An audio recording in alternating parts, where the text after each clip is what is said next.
जो जागरूकता है और उनका उत्साह है। तो आप देखिए कि दोपहर के समय में भी पोलिंग बूथ पर जो मतदाता हैं वो लगातार आ रहे हैं, जा रहे हैं। और ये एक फैमिली जो है अभी आए हैं यहाँ पर, वो पटना हाईकोर्ट में बार काउंसिल के चेयरमैन भी है, अपने पूरे परिवार के साथ वो वोट डालने आए हैं। सबसे पहले सर आपका नाम बताइए। मैं रमाकांत शर्मा। रमाकांत जी, जिस प्रकार से अभी यहाँ पर बिहार में सिनेरियो है, आपको क्या लगता है कि किस प्रकार से यहाँ पर मतदाताओं को निकलना चाहिए और आप क्या सोच करके अभी वोट डालने आए? देखिए, बहुत साधारण बात है कि मोदी जी का जन्म विश्वकर्मा जी के पूजा के दिन हुआ है। वो विश्वकर्मा हैं, देश के को गढ़ रहे हैं, उसको सुंदर बना रहे हैं। और हमारे मुख्यमंत्री जो सुशासन के प्रतीक हैं, जो विकास पुरुष हैं, वो तो खुद इंजीनियर हैं। इसलिए एनडीए के पक्ष में मतदान हो रहा है, भारी संख्या में मतदान हो रहा है, परसेंटेज बहुत तेजी से निकला है। आपको क्या लगता है कौन काम ऐसा है, कोई कुछ काम ऐसे हैं जो नहीं हो पाए हैं अभी तक, जो इसको करना चाहिए, जो भी सरकार आए, महागठबंधन की बने या एनडीए की बने? देखिए, अंत कहीं नहीं होता है। आप किसी आदमी का 3 काम कर दें, चौथा ना करें तो वो आपसे नाराज हो जाएगा। तो इतना बड़ा राष्ट्र है, उसके निर्माण में समय लगेगा।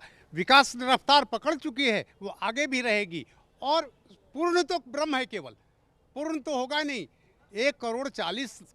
140 करोड़ हम हैं, तो सबका मन पूरा हो जाए ऐसा तो कभी नहीं होगा, लेकिन सबको कुछ ना कुछ प्रगति होगी, राष्ट्र की प्रगति होगी। तो आप बताइए, आप इस बार जो है महिला, यह कहा जा रहा है कि महिला वोटर जो है वो पिछले बार भी डिसाइडिंग फैक्टर थी, इस बार भी डिसाइडिंग फैक्टर होगी। तो महिला वोटर क्या सोच रही हैं? महिला वोटर आखिरकार जो इतने डिवोशन में आकर के इतने ज़्यादा संख्या में वोट डालने आती है, उसके पीछे क्या कारण लगता है?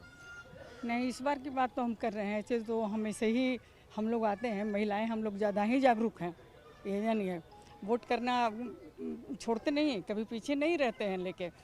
और ये देश के विकास की बात भी समझते ही हैं, लेकिन है कभी कभी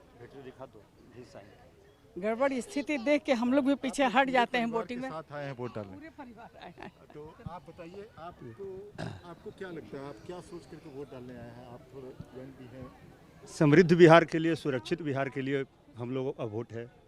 हाँ, बिहार विकसित हो और जो भारत में विकास की गति के साथ बिहार का भी विकास हो, यही है। नाम क्या है? प्रशांत कुमार। आप क्या करते हैं? मैं टीपीएस कॉलेज में लेक्चरर हूँ। लेक्चरर हैं।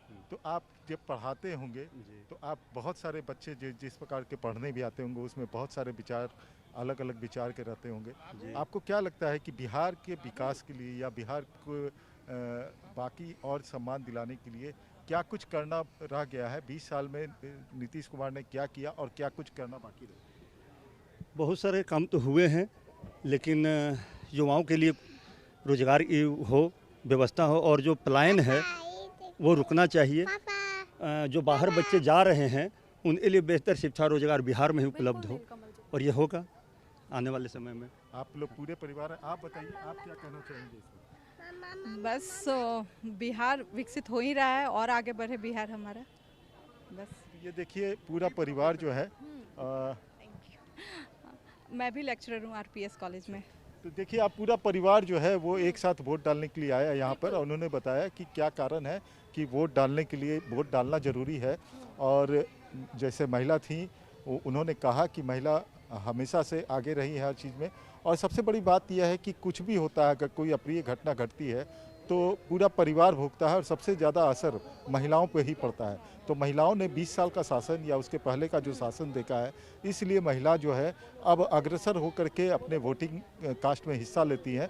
और चूँकि महिला ही घर चलाती हैं, कहा जाता है कि अगर एक महिला पढ़ी लिखी हो तो पूरा परिवार पढ़ा लिखा हो जाता है, पूरा समाज सुधरता है इसके बाद। तो महिला अगर यहाँ पर एग्रेसिव है वोट मतदान को लेकर के, तो निश्चित तौर पे ये कहा जा सकता है कि लोकतंत्र के लिए बहुत अच्छी बात है कि महिला भी अब जो है, जो चार दीवारी में कैद रहती थी, अब आगे बढ़ चढ़ करके वोटिंग में हिस्सा ले रही हैं।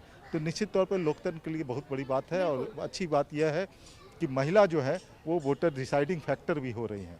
जी ठीक है नीलकमल जी, बहुत बहुत धन्यवाद तमाम